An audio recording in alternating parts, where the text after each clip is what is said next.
ಚುನಾವಣಾ ಪ್ರಚಾರದ ನಿಮಿತ್ತ KGF ಹೋಗಿದ್ದರಿಂದ ತಡ ಆಯಿತು. ಈ ದಿನ ಏನು ನಮ್ಮ ಭಾರತೀಯ ಜನತಾ ಪಾರ್ಟಿ ವತಿಯಿಂದ ಎಲ್ಲ ಲೋಕಸಭಾ ಕ್ಷೇತ್ರಗಳಲ್ಲೂ ಪತ್ರಿಕಾಗೋಷ್ಠಿ ಮಾಡಬೇಕು ಅಂತ ಹೇಳಿ ಏನು ಸೂಚನೆ ಬಂದಿದೆ, ಅದರಂತೆ ನಮ್ಮ ಲೋಕಸಭಾ ಕ್ಷೇತ್ರದ ಉಸ್ತುವಾರಿಗಳಾದಂಥ ಮತ್ತು ನಿಕಟಪೂರ್ವ ರಾಜ್ಯ ಮಹಿಳಾ ಮೋರ್ಚಾ ಅಧ್ಯಕ್ಷರಾದಂಥ ಗೀತಾ ಮೇಡಮ್ ಅವರು, ನಮ್ಮ ಜಿಲ್ಲಾಧ್ಯಕ್ಷರಾದಂಥ ಡಾಕ್ಟರ್ ವೇಣುಗೋಪಾಲ್ರವರು, ನಮ್ಮ SB ಮುನೇಕಣ್ಣವರು, ಪ್ರವೀಣ್ ಗೌಡರು, ಹನುಮಂತು ಅವರು, ರಾಜ್ಕುಮಾರ್ ಅವರು, ಕಪಾಲಿ ಶಂಕರ್ ಅವರು, ನಮ್ಮ ಅಪ್ಪಿ ರಾಜ್ಯ ಸರ್ಕಾರ ಕರ್ನಾಟಕ ರಾಜ್ಯದಲ್ಲಿ ಅಧಿಕಾರಕ್ಕೆ ಬಂದಾದಮೇಲೆ ಯಾವ ರೀತಿ ದಲಿತರ ಮೇಲೆ ದೌರ್ಜನ್ಯಗಳು ಜಾಸ್ತಿ ಆಗಿದೆ, ಮಹಿಳೆಯರಿಗೆ ರಕ್ಷಣೆ ಇಲ್ಲದೆ ಯಾವ ರೀತಿ ಕಾನೂನು ಸುವ್ಯವಸ್ಥೆ ಹದಗೆಟ್ಟಿದೆ, ಇದನ್ನೆಲ್ಲ ಜನ ಇಡೀ ಶಾಪ ಆಗ್ತಾ ಇರ್ತಕ್ಕಂಥ ಸಂದರ್ಭದಲ್ಲಿ ವೋಟ್ ಬ್ಯಾಂಕ್ಗೋಸ್ಕರ ಜನರ ಹಣವನ್ನು ಅವರ ಜಾಹೀರಾತುಗಳಿಗೋಸ್ಕರ ಬಳಸ್ಕೊಂಡು ಇವತ್ತು ಅವ್ರಿಗಿಷ್ಟ ಬಂದ ಹಾಗೆ ಜಾಹೀರಾತುಗಳನ್ನು ಕೊಡ್ತಾ ಇರ್ತಕ್ಕಂಥ ಈ ಸಿದ್ದರಾಮಯ್ಯನವ್ರ ಸರ್ಕಾರ ದಲಿತರಿಗೆ ಮೀಸಲಿಟ್ಟಿದ್ದಂಥ 13,380 ಕೋಟಿ ಹಣವನ್ನು SC ST ಜನಾಂಗನ ಡೆವಲಪ್ಮೆಂಟ್ ಮಾಡಬೇಕು, ಕಾಲೋನಿಗಳಲ್ಲಿ ರಸ್ತೆಗಳನ್ನು ಮಾಡಬೇಕು, ಅವ್ರಿಗೆ ಮನೆಗಳನ್ನು ಕಟ್ಕೊಡ್ಬೇಕು, ಅವ್ರಿಗೆ ಎಲ್ಲ ರೀತಿಯಾದಂಥ ಸವಲತ್ತುಗಳನ್ನು ಕೊಡಬೇಕಂತೇಳಿ ಮೀಸಲಿಟ್ಟಿದ್ದಂಥ ಹಣವನ್ನು ಇವತ್ತು ಗ್ಯಾರಂಟಿಗಳಿಗೆ ನಾವು ಅದನ್ನು ತಗೊತಾ ಇದ್ದೀರಿ ಅಂತೇಳಿ ದಲಿತರಿಗೆ ಅನ್ಯಾಯ ಮಾಡಿರ್ತಕ್ಕಂಥ ಈ ಕಾಂಗ್ರೆಸ್ ಸರ್ಕಾರಕ್ಕೆ ನಾವು ಧಿಕ್ಕಾರವನ್ನು ಹಾಕ್ತಾ, ಅದೇ ರೀತಿಯಲ್ಲಿ ನಮ್ಮಲ್ಲಿ ಹಗಲು ರಾತ್ರಿ ಅನ್ನೋದೇ ಅವ್ರ ಪಕ್ಷಕ್ಕೋಸ್ಕರ ಕೆಲಸ ಮಾಡಿದ್ದಂಥ ಪರಮೇಶ್ವರರನ್ನು ಅವರು ಮುಖ್ಯಮಂತ್ರಿಗಳಾಗ್ತಾರೆ ಅಂತೇಳಿ ಸಿದ್ದರಾಮಯ್ಯನವರು ಕಾಂಗ್ರೆಸ್ ಬಂದಾದಮೇಲೆ ಅವ್ರನ್ನ ಸೋಲಿಸಿರ್ತಕ್ಕಂಥ ಖಳನಾಯಕರು ಸಿದ್ದರಾಮಯ್ಯನವರು ದಲಿತರ ಹಣವನ್ನು ಲೂಟಿ ಮಾಡಿ ಸುಮಾರು 10,000 ಕೋಟಿಯನ್ನು ದಲಿತರಿಗೆ ನಾವು ಮೀಸಲಿಡ್ತೀರಿ, ಮುಸ್ಲಿಮ್ಸರಿಗೆ ನಾವು ಮೀಸಲಿಡ್ತೀರಿ, ಈ ರಾಜ್ಯದ ಹಣವನ್ನು ಅವ್ರ ಭಾಗವಾಗಿ ಕೊಡ್ತೀರಿ ಅಂತ ಹೇಳಿರ್ತಕ್ಕಂಥ ಈ ಸಿದ್ದರಾಮಯ್ಯನವರು ಹಿಂದೆಯಿಂದನೂ ಏನು ಕಾಂಗ್ರೆಸ್ ಪಾರ್ಟಿ ಅವರನ್ನು ಅವರೇ ಬೆಂತಟ್ಕೊಂಡು ಹಿಂದೆ ಡಾಕ್ಟರ್ ಬಾಬಾ ಸಾಹೇಬ್ ಅಂಬೇಡ್ಕರ್ ಅವರಿಗೆ ಭಾರತ ರತ್ನ ಪ್ರಶಸ್ತಿಯನ್ನು ಕೊಡಬೇಕಾಗಿತ್ತು. ಈ ದೇಶದಲ್ಲಿ ಅವರೇ ಭಾರತ ರತ್ನವನ್ನು ಕೊಟ್ಕೊಂಡಿರ್ತಕ್ಕಂಥದ್ದು ಇಂದಿರಾ ಗಾಂಧಿ ಅವ್ರಿಗಾಗಲಿ, ನೆಹರು ಅವ್ರಿಗಾಗಲಿ, ರಾಜೀವ್ ಗಾಂಧಿ ಅವ್ರಿಗಾಗಲಿ ಕೊಟ್ಟಿರ್ತಕ್ಕಂಥ ಈ ಖಳನಾಯಕರು ಕಾಂಗ್ರೆಸ್ನವರು. ದಲಿತ ಶಾಸಕರು ಅವ್ರದೇ ಪಕ್ಷದ ಶಾಸಕರಾದಂಥ ಅಖಂಡ ಶ್ರೀನಿವಾಸ ಮೂರ್ತಿ ಅವರು ಮನೆ ಮೇಲೆ ದಾಳಿ ಆದಾಗ ಅವ್ರ ಮನೆಗೆ ಬೆಂಕಿ ಇಟ್ಟಂಥ ಸಂದರ್ಭದಲ್ಲಿ ಯಾರು ಆ ತಪ್ಪನ್ನು ಮಾಡಿರ್ತಾರೆ ಅವ್ರನ್ನ ಕೇಸಿಂದ ಖುಲಾಸೆ ಮಾಡ್ತೀರಿ ಅಂತ ಹೇಳಿ ಮೊನ್ನೆ ನಡೆದ ವಿಧಾನಸಭಾ ಚುನಾವಣೆಯಲ್ಲಿ KGಹಳ್ಳಿಯಲ್ಲಿ ಹೋಗಿ ನಮಗೆ ಓಟ್ ಹಾಕಿ ಅಂತೇಳಿ ಅವ್ರನ್ನ ಮನವೊಲಿಸಿ ಓಟ್ ಹಾಕ್ಸ್ಕೊಂಡು ಮತ್ತೆ ಆ ಮುಸ್ಲಿಂ ಹೆಣ್ಮಗಳು ಚುನಾವಣೆಯಲ್ಲಿ ನಮ್ಮ ಕೈನಲ್ಲೆಲ್ಲ ಓಟ್ ಹಾಕ್ಸ್ಕೊಂಡು ಕೇಸನ್ನು ಮನ್ನಾ ಮಾಡ್ತೀರಿ ಅಂತ ಹೇಳಿದರೆ ಇದುವರೆಗೂ ಮನ್ನಾ ಮಾಡಿಲ್ಲ ಅಂತೇಳಿ ಮಾಧ್ಯಮದ ಮುಂದೆ ಬಂದಿರತಕ್ಕಂಥದ್ದು ನಾವೆಲ್ಲ ಸೋಷಿಯಲ್ ಮೀಡಿಯಾಲೆಲ್ಲ ನಾವು ನೋಡಿದ್ದೀವಿ.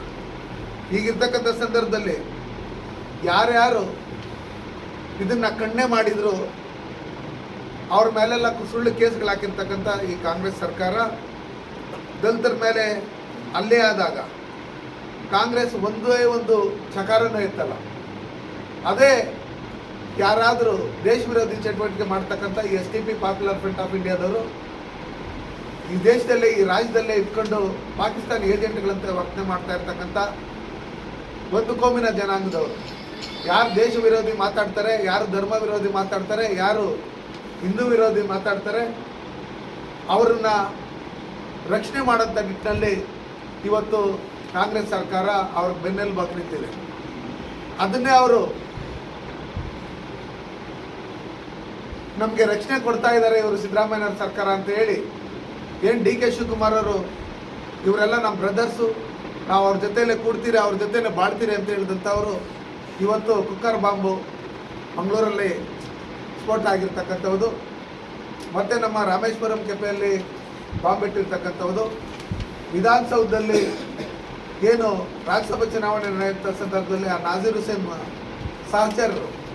ಅವ್ರ ಜೊತೆಗೆ ಬಂದಂಥ ಏನು ಪಾಕಿಸ್ತಾನಿ ಏಜೆಂಟ್ಗಳೇನಿದ್ರು ಅವ್ರ ವಿಧಾನಸೌಧದಲ್ಲೇ ನಮ್ಮ ಶತ್ರು ರಾಷ್ಟ್ರಕ್ಕೆ ಜಿಂದಾಬಾದ್ ಅಂತ ಕೂಗಿದಂಥ ಸಂದರ್ಭದಲ್ಲಿ ಅದನ್ನು ಈ ಕರ್ನಾಟಕ ರಾಜ್ಯದಲ್ಲಿರ್ತಕ್ಕಂಥ ಪ್ರಿಯಾಂಕ್ ಖರ್ಗೆ ಇಂದ ಹಿಡಿದು ಸುಮಾರು ಜನ 5ಕ್ಕೂ ಹೆಚ್ಚಿಗೆ ಸಚಿವರು ಅದನ್ನು ಸಮರ್ಥನೆ ಮಾಡ್ಕೊಂಡಿರ್ತಕ್ಕಂಥದ್ದು ನೋಡಿದಂಥ ಸಂದರ್ಭದಲ್ಲಿ ಇವರು ನಿಜಕ್ಕೂ ಓಟ್ಗೋಸ್ಕರ ದೇಶನ ಮಾರೋ ಮಟ್ಟದಲ್ಲೂ ಧರ್ಮನ ಮಾರೋ ಮಟ್ಟದಲ್ಲೂ ನಮ್ಮ ಹೆಣ್ಮಕ್ಳಿಗೆ ರಕ್ಷಣೆ ಹೇಳಿದ್ರೆ ಅವ್ರನ್ನ ಕೊಲೆ ಮಾಡಿದ್ರೂ ಸಿದ್ದರಾಮಯ್ಯನವ್ರು ಹೋಗಿ ಅವ್ರ ಮನೆಯಲ್ಲಿ ಹೋಗಿ ಅವ್ರಿಗೆ ಸಾಂತ್ವನ ಹೇಳ್ದಂಥ ಈ ಥರ ನಾವು ಹೀನಾಯ ಸ್ಥಿತಿಯಲ್ಲಿರ್ತಕ್ಕಂಥ ಮುಖ್ಯಮಂತ್ರಿಯನ್ನು ಯಾವತ್ತೂ ನಾವು ನೋಡಲೇ ಇಲ್ಲ. ಇವತ್ತು ನೇಹಾ ಕೊಲೆ ಆದಂಥ ಸಂದರ್ಭದಲ್ಲಿ ಲವ್ ಜಿಹಾದ್ ಇದು ಮಾಡ್ಕೋಬೇಕು, ಮತಾಂತರ ಆಗಬೇಕು ಅನ್ನೋ ಲೆಕ್ಕಾಚಾರದಲ್ಲಿ ಬಂದಾಗ ಅದಕ್ಕೆ ಒಪ್ಪದೇ ಇರ್ತಕ್ಕಂಥ ಸಂದರ್ಭದಲ್ಲಿ 9 ಬಾರಿ ಚಾಕುವನ್ನು ಹಾಕಿ ಆ ನೇಹಾ ಕೊಲೆ ಮಾಡಿದಂಥ ಸಂದರ್ಭದಲ್ಲಿ ಅವರ ವೈಯಕ್ತಿಕ ವಿಚಾರ ಅಂತ ಹೇಳಿರ್ತಕ್ಕಂಥ ಈ ಬೇಜವಾಬ್ದಾರಿ ಮುಖ್ಯಮಂತ್ರಿಗಳು ಕೂಡಲೇ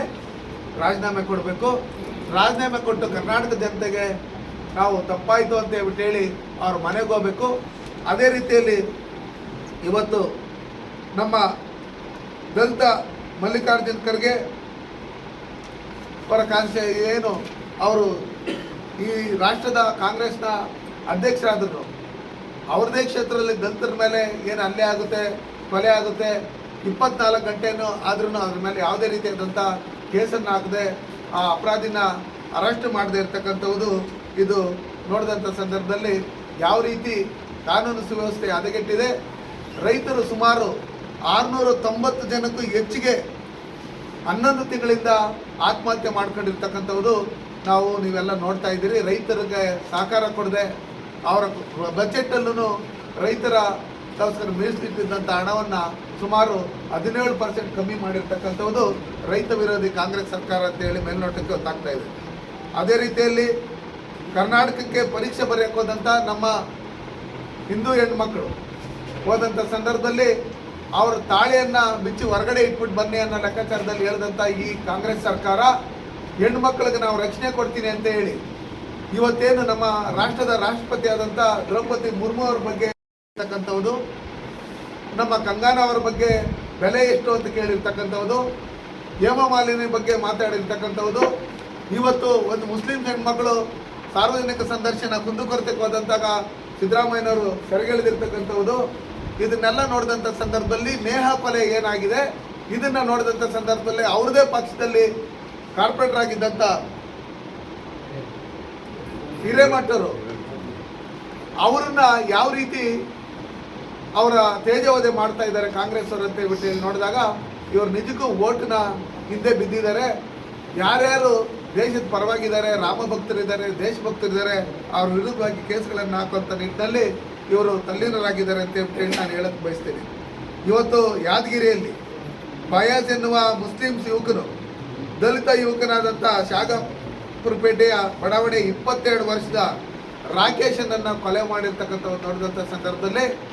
ಮತ್ತೆ ಏನು ನಮ್ಮ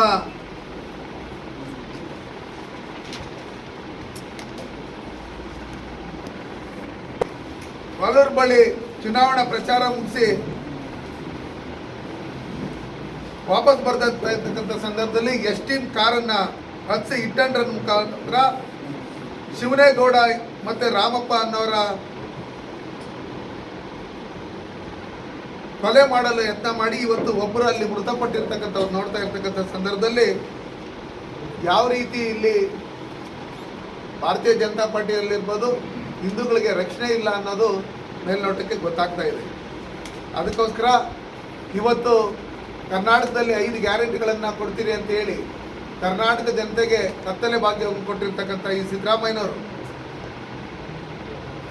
ಭಾರತೀಯ ಜನತಾ ಪಾರ್ಟಿಯಲ್ಲಿ ಸನ್ಮಾನ್ಯ ನರೇಂದ್ರ ಮೋದಿಯವರು ಮಾಡಿರ್ತಕ್ಕಂಥ ಈ ರಾಷ್ಟ್ರದ ಪ್ರಧಾನಮಂತ್ರಿಗಳು ಮಾಡಿರ್ತಕ್ಕಂಥ ಅಭಿವೃದ್ಧಿ ಕೆಲಸದ ಮುಂದೆ ಯಾವೊಂದು ಮಂತ್ರಿಗಳನ್ನು ನಿಂತ್ಕೊಂಡ್ರೇನು ಗೆಲ್ಲಕ್ಕಾಗಲ್ಲ ಅಂತೇಳಿ ಗೊತ್ತಾಗಿ ನಮ್ಮ ರಾಜ್ಯದಲ್ಲಿ ಸುಮಾರು 12 ಜನ ಮಂತ್ರಿಗಳ ಮಕ್ಕಳನ್ನು ಲೈಫ್ ಸೆಟ್ಲ್ ಮಾಡೋಕ್ಕೆ ಹೋಗಿರ್ತಕ್ಕಂಥ ಈ ಕಾಂಗ್ರೆಸ್ ಸರ್ಕಾರ ಇವತ್ತು 28 ಕ್ಷೇತ್ರಗಳಲ್ಲಿ ಸೋಲೋದ್ರ ಮುಖಾಂತರ ಸನ್ಮಾನ್ಯ ನರೇಂದ್ರ ಮೋದಿ ಅವರು ದೇಶಕ್ಕೆ ಬೇಕು, ಅವರು ದೇಶದ ಭದ್ರತೆಗಾಗಿ ನಮ್ಮ ಭವಿಷ್ಯತ್ತಿಗಾಗಿ ಅವ್ರು ಬೇಕಂತೇಳಿ ಜನ ತೀರ್ಮಾನ ಮಾಡಿರೋದ್ರಿಂದ ಇವತ್ತು ನಾವು ನಿಂತರೆ ಸೋಲ್ತೀರಿ, ಜನಗಳ ಹತ್ರ ನಾವು ತಲೆ ಎತ್ಕೊಂಡು ಓಡಾಡೋಕ್ಕಾಗಲ್ಲ ಮಂತ್ರಿಗಳಂತ ಹೇಳಿ ಅವ್ರ ಮಕ್ಕಳನ್ನು ಮೊಮ್ಮಕ್ಕಳನ್ನ ಚುನಾವಣೆಗೆ ನಿಲ್ಲಿಸಿ ಅವ್ರು ಯಾವ ರೀತಿ ಇಡೀ ಕಾಂಗ್ರೆಸ್ಸು ರಾಹುಲ್ ಗಾಂಧಿ ಅಂತ ಹೇಳಿ ಒಬ್ಬರನ್ನ ರಕ್ಷಣೆ ಮಾಡೋದಕ್ಕೆ ಓಡಾಡ್ತಾ ಇದೆ, ಅದೇ ರೀತಿಯಲ್ಲಿ ಕರ್ನಾಟಕದಲ್ಲೂ ರಾಜ್ಯದಲ್ಲೂ ಅವರ ಮಕ್ಕಳು ಮೊಮ್ಮಕ್ಕಳನ್ನು ಜೀವನದಲ್ಲಿ ಲೈಫ್ ಸೆಟ್ ಮಾಡಬೇಕು ರಾಜಕಾರಣದಲ್ಲಿ ಅಂತ ಹೇಳ್ಬಿಟ್ಟು ಹೇಳಿ ಇವತ್ತು ಕೆಲಸ ಮಾಡ್ತಾ ಇರೋದು ಮೇಲ್ನೋಟಕ್ಕೆ ಗೊತ್ತಾಗ್ತಾ ಇದೆ. ಇವತ್ತು ಅವರು ಜಾಹೀರಾತಿನಲ್ಲಿ ಚೆಂಬು ನೋಡಿಸಿದ್ದಾರೆ. ಇವತ್ತು ಕರ್ನಾಟಕ ರಾಜ್ಯಕ್ಕೆ ಸನ್ಮಾನ್ಯ ನರೇಂದ್ರ ಮೋದಿಜಿಯವರು ಏನು UPA ಸರ್ಕಾರ ಇದ್ದಂಥ ಸಂದರ್ಭದಲ್ಲಿ ಮನಮೋಹನ್ ಸಿಂಗ್ ಅವರು ಕೊಟ್ಟಿರ್ತಕ್ಕಂಥವು ಸುಮಾರು 62,000 ಕೋಟಿ ಅಷ್ಟೇ. ಆದರೆ ಸನ್ಮಾನ್ಯ ನರೇಂದ್ರ ಮೋದಿಜಿಯವರು ಪ್ರಧಾನಮಂತ್ರಿ ಆಗಿದ್ದಾದ್ಮೇಲೆ ಕರ್ನಾಟಕ ರಾಜ್ಯಕ್ಕೆ 1,82,000 ಕೋಟಿ ಹಣ ಕೊಟ್ಟು ಇವತ್ತು ಬೆಂಗಳೂರಲ್ಲಿ ಇರ್ತಕ್ಕಂಥ ಸಬರ್ಬನ್ ಟ್ರೈನ್ ಇರ್ಬೋದು, ಮೆಟ್ರೋ ಟ್ರೈನ್ ಇರ್ಬೋದು, ರಸ್ತೆಗಳಿರ್ಬೋದು, ನ್ಯಾಷನಲ್ ಹೈವೇಗಳಿರ್ಬೋದು, ಪ್ರತಿಯೊಂದು ಕೆಲಸಗಳನ್ನು ಇವತ್ತೇನು ಬೆಂಗಳೂರಲ್ಲಿ ನಡೀತಾ ಇದೆ ಅದಕ್ಕೆ ಹಣ ಕೊಟ್ಟಿರ್ತಕ್ಕಂಥದ್ದು ಸಂಪೂರ್ಣವಾಗಿ ನಮ್ಮ ಭಾರತೀಯ ಜನತಾ ಪಾರ್ಟಿ ಸರ್ಕಾರ, ಸನ್ಮಾನ್ಯ ನರೇಂದ್ರ ಮೋದಿಜಿಯವರ ಸರ್ಕಾರ. ಇವರದೇ ಪಕ್ಷದ DK ಶಿವಕುಮಾರ್ ಅವರು ಸರ್ಕಾರ ಬಂದಂಥ ಸಂದರ್ಭದಲ್ಲಿ ಅವ್ರು ಪತ್ರಿಕಾಗೋಷ್ಠಿ ಮಾಡಿ ಎಲ್ಲ ಶಾಸಕರನ್ನು ಕರೆದು ಮಾಧ್ಯಮದವ್ರನ್ನ ಕರೆದು ಇನ್ನು 2-3 ವರ್ಷ ನಾವು ಯಾವುದೇ ರೀತಿಯಾದಂಥ ಫಂಡನ್ನು ನಮ್ಮ ಶಾಸಕರುಗಳಿಗೆ ನಾವು ಕೊಡೋಕ್ಕಾಗಲ್ಲ, ದಯವಿಟ್ಟು ನೀವು ಅಡ್ಜಸ್ಟ್ ಮಾಡ್ಕೊಬೇಕು, ನಾವು ಜನಗಳಿಗೇನು ನಾವು ಗ್ಯಾರಂಟಿಗಳನ್ನು ಹೇಳಿದಿರಿ ಆ ಗ್ಯಾರಂಟಿಗಳನ್ನು ಕೊಡೋದಕ್ಕೆ ನಮ್ಮ ಹತ್ರ ಹಣ ಇಲ್ಲ ಅಂತ ಹೇಳ್ಬಿಟ್ಟು ಹೇಳಿ ಇವತ್ತು ಅವರ ಬಜೆಟಲ್ಲಿ ನೀರಾವರಿಗೆ 17% ಕಡಿಮೆ ಮಾಡಿ ರೈತರಿಗೆ ಚೆಂಬು ಕೊಟ್ಟಿರ್ತಕ್ಕಂಥದ್ದು ಈ ಕಾಂಗ್ರೆಸ್ ಸರ್ಕಾರ. ಅದೇ ರೀತಿಯಲ್ಲಿ ಶಿಕ್ಷಣ ಕ್ಷೇತ್ರದಲ್ಲಿ ಏನು ಬಜೆಟನ್ನು ಪ್ರತಿ ವರ್ಷ ಏನು ಕೊಡ್ತಾ ಇದ್ರು ಅದರಲ್ಲೂ ಪರ್ಸೆಂಟೇಜ್ ಕಡಿಮೆ ಮಾಡಿ ಯುವಕರಿಗೆ ನಮ್ಮ ವಿದ್ಯಾರ್ಥಿಗಳಿಗೆ ಚೆಂಬು ಕೊಟ್ಟಿರ್ತಕ್ಕಂಥದ್ದು ಈ ಕಾಂಗ್ರೆಸ್ ಸರ್ಕಾರ. ಕೃಷಿ ಇಲಾಖೆಯಲ್ಲಿ ಬಜೆಟನ್ನು ಕಮ್ಮಿ ಮಾಡಿ ರೈತರಿಗೆ ಚೆಂಬು ಕೊಟ್ಟಿರ್ತಕ್ಕಂಥದ್ದು ಈ ಕಾಂಗ್ರೆಸ್ ಸರ್ಕಾರ. ಅದೇ ರೀತಿಯಲ್ಲಿ ಬೆಂಗಳೂರು ಡೆವಲಪ್ಮೆಂಟ್ ಮಾಡಬೇಕಂತೇಳಿ ಏನು ವರ್ಷ ಬಜೆಟ್ ಇಡ್ತಾ ಇದ್ರು ಅದರಲ್ಲಿ 12% ಕಡಿಮೆ ಮಾಡಿ ಈ ಬೆಂಗಳೂರು ನಗರದ ಜನಕ್ಕೆ ಇವತ್ತು ಕುಡಿಯೋ ನೀರಿಗೂ ಹಾಹಾಕಾರ ಆಗಿ ಬೆಂಗಳೂರಿನ 1 ಕೋಟಿ ಜನಕ್ಕೆ ಚೆಂಬು ಕೊಟ್ಟಿರ್ತಕ್ಕಂಥದ್ದು ಈ ಕಾಂಗ್ರೆಸ್ ಸರ್ಕಾರ. ಹಾಗಿರ್ತಕ್ಕಂಥ ಸಂದರ್ಭದಲ್ಲಿ ಯಾವ